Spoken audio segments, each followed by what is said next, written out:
11 pour tous, le 12e homme, le débrief.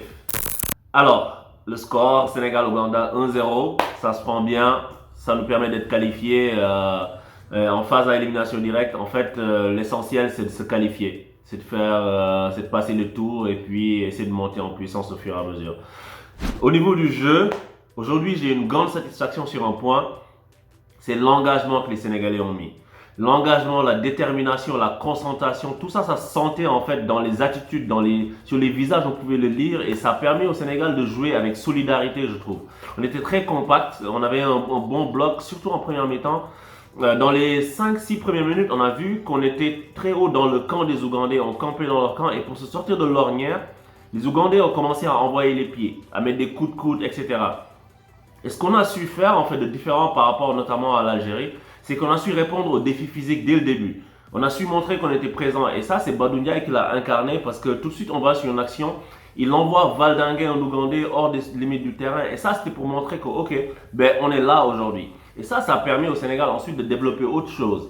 Et on a vu que les Ougandais, ils ont compris comme les Algériens avaient compris qu'il fallait nous presser et nous enfermer sur un côté. Ils nous pressaient haut pour qu'on passe sur un côté, ils nous enfermaient.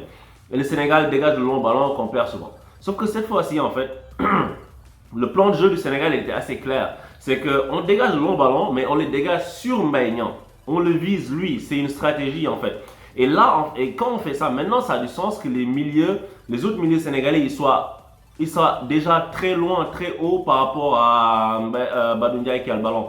Parce que quand Mbaïnian il reçoit le ballon comme ça, s'il réussit à l'amortir et à le donner, il va trouver des coéquipiers qui sont proches de lui parce qu'ils sont déjà assez hauts.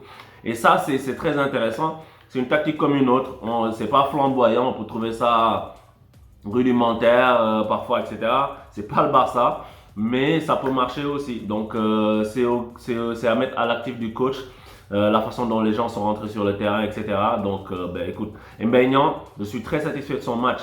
Il n'a pas été flamboyant. Tu peux pas briller comme ça. Mais il a servi de point de fixation pour permettre justement au bloc de monter, de se sortir du pressing ougandais et puis d'être assez haut. Parce qu'il a servi un peu d'un relais à la Yann Koller, même si Yann Koller il était beaucoup plus technique.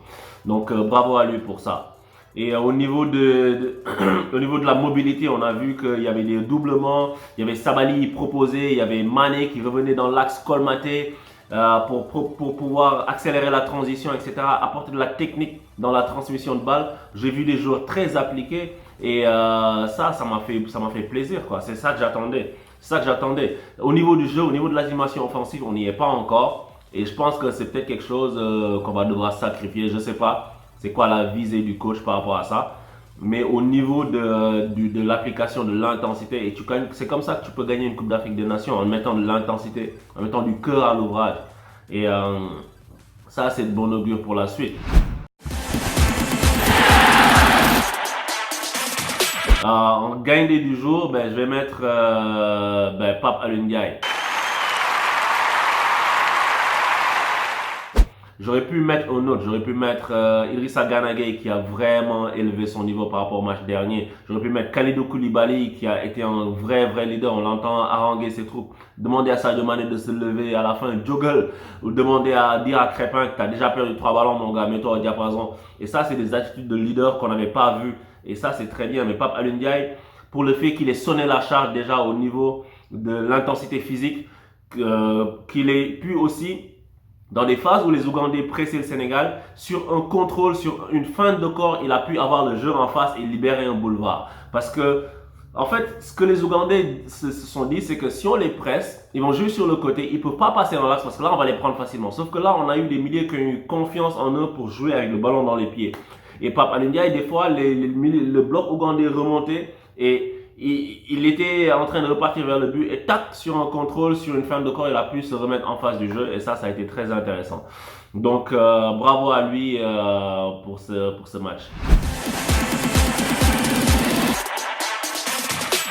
Au niveau du chaton du jour, aujourd'hui je vais mettre Ismaïla Sarr. Ismaïla Sarr, il a complètement disparu de la circulation malheureusement. Et on l'attendait, mais on a vu que les Ougandais, ils ont serré sur le côté, ils ont fermé les côtés. Et contrairement à un Sadio Mané, Ben, Ismaïla Sarr n'a pas su se déplacer, être assez mobile pour pouvoir demander le ballon dans l'axe, venir combiner, etc. Et faire quelque chose d'autre, quoi. Mais c'est un joueur qui est encore perfectible, qui est encore en évolution. C'est un joueur avec du talent et on espère qu'il fera mieux pour les prochaines fois. Il faut l'encourager, comme tous les autres qui ont déjà été chatons du jour. Il faut toujours les encourager. Il n'y a rien d'immuable. J'aurais pu mettre Idrissa Gueye gagnant du jour parce que j'ai vraiment beaucoup aimé son match. Au niveau de la note du match, je vais mettre un 7. Un 7 et un vrai 7 celui-là parce que j'ai aimé encore une fois. 7 pour la concentration, 7 pour la rigueur, 7 pour l'application, 7 pour le sérieux, 7 pour la solidarité que les joueurs ont mis. Donc bravo à eux et il faut donner aussi à Aliou Cissé les bénéfices de ça, quoi. À bientôt pour un autre débrief sur 11 pour tous. Ce sera Sénégal-Bénin. Quart de finale à prendre très très au sérieux et pas par-dessus la jambe parce que ça c'est le meilleur moyen de se faire éliminer. Donc à bientôt pour Sénégal-Bénin. On espère que ce sera une victoire pour qu'on passe en demi et faire quelque chose d'intéressant. À bientôt sur 11 pour tous. Ciao.